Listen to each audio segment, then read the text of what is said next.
Praise the Lord. Greetings to you all in the name of our Lord and Savior Jesus Christ. Today's Bible verse, the Gospel according to St. Mark, chapter 6, verse 34. When Jesus got out of the boat, he saw this large crowd and his heart was filled with pity for them because they were like sheep without a shepherd. So he began to teach them many things. ಮಾರ್ಕನು ಬರೆದ ಸುವಾರ್ತೆ 6ನೇ ಅಧ್ಯಾಯ 34ನೇ ವಚನ.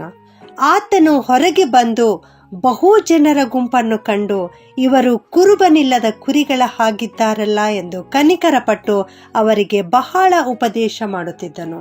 ಹೌದು, ನಮ್ಮ ಕರ್ತನಾದ ಯೇಸುವು ತುಂಬಾ ಪ್ರೀತಿಯುಳ್ಳ ದೇವರು. ಆತನು ತನ್ನ ಶಾಶ್ವತವಾದ ಪ್ರೀತಿಯಿಂದ ನಮ್ಮನ್ನು ಪ್ರೀತಿಸುವಾತನಾಗಿದ್ದಾನೆ. ಆತನು ಅಂದು ಹೊರಗೆ ಬಂದು ಎಂಬುದಾಗಿ ನೋಡ್ತಾ ಇದ್ದೇವೆ. ಹೌದು, ಇಂದು ನಿನ್ನನ್ನೂ ಕೂಡ ಆಶೀರ್ವದಿಸಲಿಕ್ಕೆ ಆತನು ಹೊರಗೆ ಬರಲಿಕ್ಕಿದ್ದಾನೆ.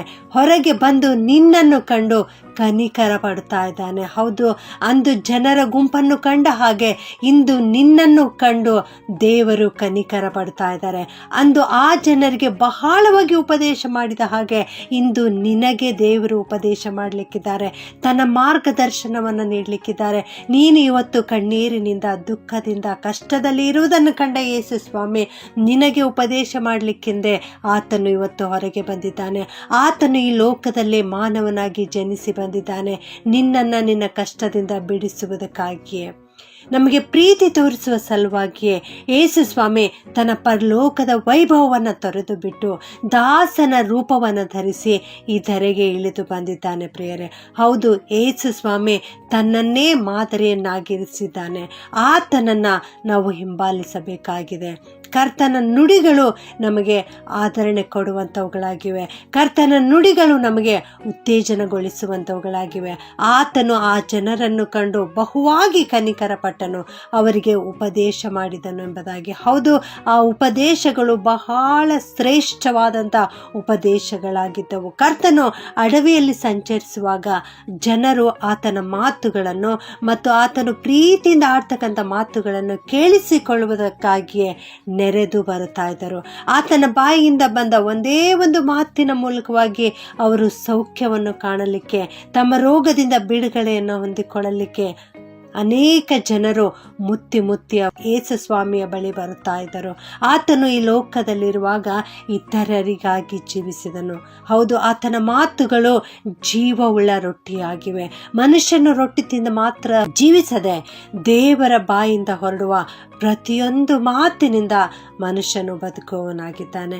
ನಮ್ಮ ಕರ್ತನು ಲೌಕಿಕ ಆಶೀರ್ವಾದಗಳನ್ನು ಮತ್ತು ಆತ್ಮೀಕ ಆಶೀರ್ವಾದಗಳನ್ನು ಕುರಿತು ಮಾತನಾಡುತ್ತಾ ಇದ್ದರು. ಪ್ರಿಯರೇ, ಹೌದು, ನಮ್ಮ ಯೇಸು ಸ್ವಾಮಿ ನಮಗೆ ದೈವಿಕ ಶಾಂತಿಯನ್ನು ಕೊಡುತ್ತಾರೆ.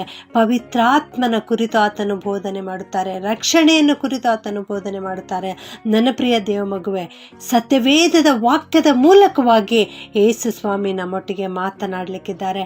ಆತನು ನಮಗೆ ಮಾರ್ಗದರ್ಶನ ನೀಡಲಿಕ್ಕಿದ್ದಾರೆ.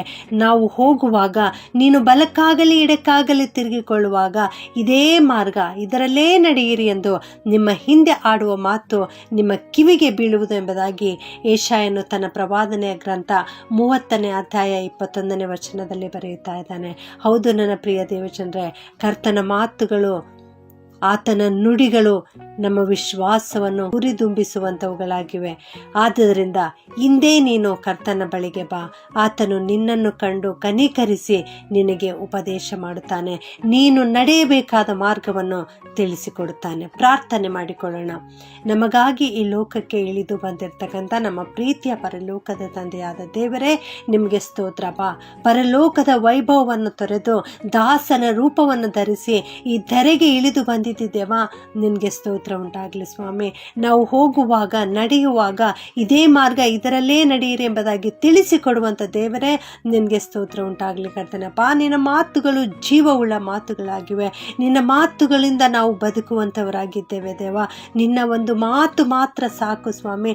ನಿಮ್ಮ ಪರಿಶುದ್ಧಾತ್ಮನಿಂದ ತುಂಬಿಸು. ನಿಮ್ಮ ಆತ್ಮನ ಪ್ರೇರಣೆಯಿಂದ ನಾವು ಜೀವಿಸಲಿಕ್ಕಾಗುವಂತೆ ಕೃಪೆ ಮಾಡು ಸ್ವಾಮಿ. ನಾವು ಮಾಡ್ತಕ್ಕಂಥ ಕಾರ್ಯಗಳಲ್ಲಿ, ನಡೆಯತಕ್ಕಂಥ ಮಾರ್ಗ ಮಾರ್ಗದಲ್ಲಿ ದೇವರೇ, ಇದೇ ಮಾರ್ಗ, ಇದರಲ್ಲೇ ನಡೆಯಿರಿ ಎಂಬುದಾಗಿ ನಮ್ಮ ಹಿಂದೆ ನಮ್ಮ ಕಿವಿಗೆ ಬೀಳುವ ಹಾಗೆ ನಿಮ್ಮ ಶಬ್ದ ನಾವು ಕೇಳಿಸಿಕೊಳ್ಳಲಿಕ್ಕೆ ಸಹಾಯ ಮಾಡು ಕರ್ತನೆ. ನಮ್ಮ ಕಣ್ಣುಗಳನ್ನು ತೆರೆ ಸ್ವಾಮಿ, ನಮ್ಮ ಕಿವಿಗಳನ್ನು ತೆರೆ ಕರ್ತನೆ. ನಾವು ನಿನ್ನ ಮಾರ್ಗದಲ್ಲಿಯೇ ನಡೆಯಲಿಕ್ಕೆ ಸಹಾಯ ಮಾಡು. ಈ ಪ್ರಾರ್ಥನೆಯನ್ನು ಯೇಸುವಿನ ನಾಮದಲ್ಲಿ ಬೇಡುತ್ತೇನೆ ತಂದೆಯೇ, ಆಮೆನ್.